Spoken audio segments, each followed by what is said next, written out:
Have you ever wondered which is a better investment, VOO or VTI? Today we'll be taking a closer look at two exchange-traded funds, or ETFs, that have piqued the interest of many investors: the Vanguard S&P 500 ETF, also known as VAO, and the Vanguard Total Stock Market ETF, commonly referred to as VTI. Both of these ETFs are offered by Vanguard, a company known for its low-cost index funds. The aim of our discussion today is to compare the performance of these two ETFs.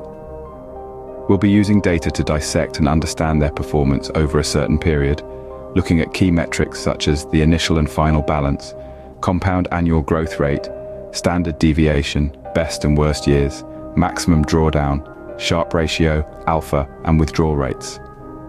Plus, at the end, there will be a curveball that might surprise you. So in the meantime, subscribe and watch all the way through to gain the most value out of this video. So let's dive in and start comparing these two popular ETFs.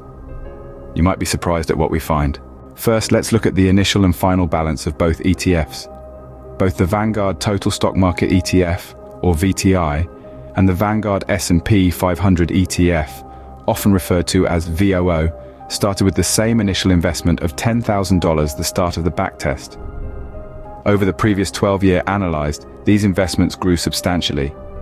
The VTI's balance increased to $46,843. However, VOO managed to outperform VTI with a final balance of $49,344. This indicates that over the past 12 years, the S&P 500 ETF offered a higher return on investment. It's important to remember that past performance doesn't guarantee future results, but it does give us a snapshot of how these two funds have performed in a similar environment.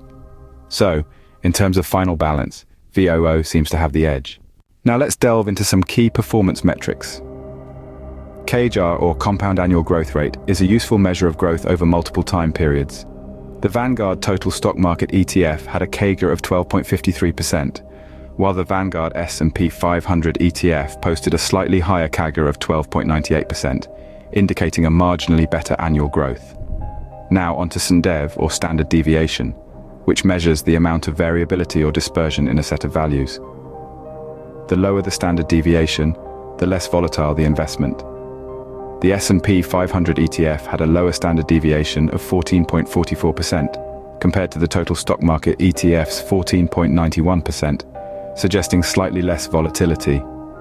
In terms of the best and worst year, both ETFs had significant swings.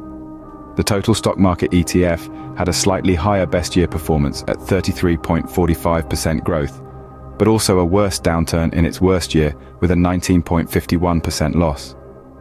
Meanwhile, the S&P 500 ETF grew by 32.39% in its best year and lost 18.19% in its worst. The maximum drawdown, which indicates the largest drop from peak to trough during the investment period, was slightly smaller for the S&P 500 ETF at -23.91%, suggesting lower risk of significant loss compared to the total stock market ETF's -24.81%.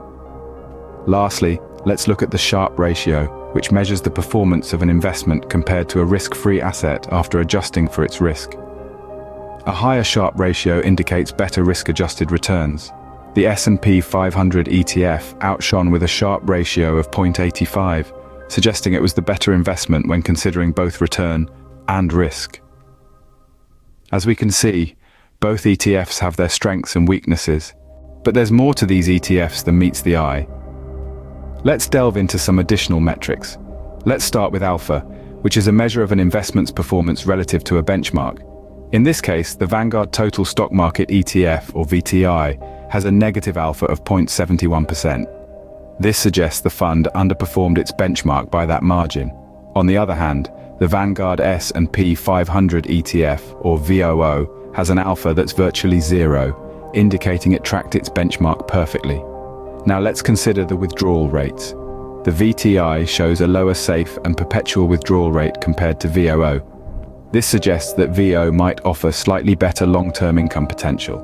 Finally, let's discuss the effects of dollar cost averaging.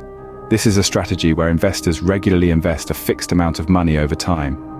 Both VTI and VOO started with an initial investment of $10,000, with $2,000 being contributed every single month.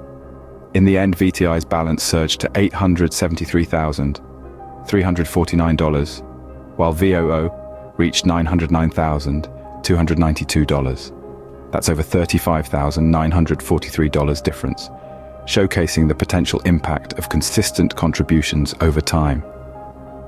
So while VOO seems to have performed better overall, the choice between the two will ultimately depend on your specific financial goals and risk tolerance.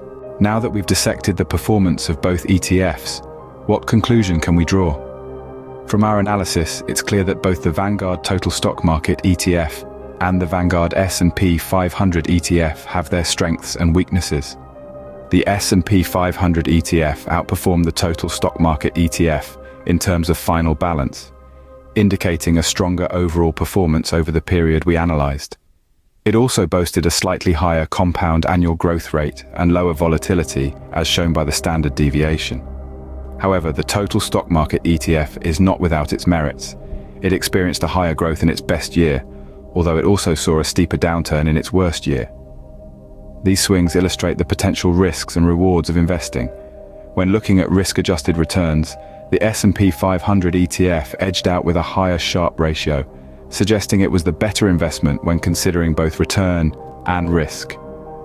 But here's the curveball. There are multiple different companies that have S&P 500 and total market index funds that only vary from one another by fractions, percentages over 10 or 20 years. So the name of the game is looking at fees, which both VTI and VOO have an expense ratio of 0.03% that's very low. But when you compare it to Fidelity's VIX IAX S&P 500 fund, where the fees are only 0.015%, literally half. Now that's interesting. But remember, these are just metrics. They don't take into account your personal financial goals, risk tolerance, or investment horizon. These factors are crucial when choosing an investment. In the end, both ETFs showcase the power of dollar cost averaging, a strategy where regular, consistent investments over time can yield significant returns. This strategy has the potential to maximize your returns over the long term, regardless of which ETF you choose. Remember, the best investment for you depends on your individual circumstances and objectives. This is not financial advice. Therefore, it's always wise to consult a certified financial advisor to help you navigate the intricacies of financial planning tailored to you. Thanks for watching, subscribe, and happy investing.